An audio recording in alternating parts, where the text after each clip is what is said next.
வேலையெல்லாம் முடிச்சுட்டு தூங்கலான்னு வந்த. நீ எதுக்கு வந்து டிஸ்டர்ப் பண்ணிருக்கிற? உனக்கு வேற வீடே கிடைக்கலையா? நான் ஒரு பேய்.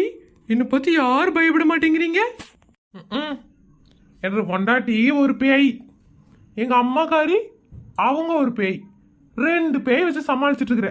பத்தாவதுக்கு நான் பெத்த 2 சிங்கக்குட்டிங்களும் குட்டி சாத்தா. அதனால உன் பேய் விளையாட்டுல ஏன்ட்ட காமிச்சிட்டு இருக்காத. காலையில ஆபீஸ்க்கு போகணும், தூக்கம் வருது. போய் வேற எங்கேயாவது காமிக்கிறியா? சே, இது ஒரு மானகட்ட குடும்பமா இருக்கும் போலயே. பேய்களை பார்த்து பயப்படாத குடும்பமா நீங்க? தப்பு. அவசரப்பட்டு அப்படிலாம் பேசக்கூடாது.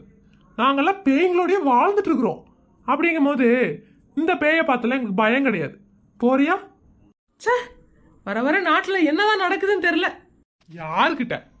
என்ற பொண்டாட்டிவே சமாளிச்சுட்டு இருக்கிறேனாமா, முன்னையெல்லாம் நான் சமாளிக்க முடியாதா?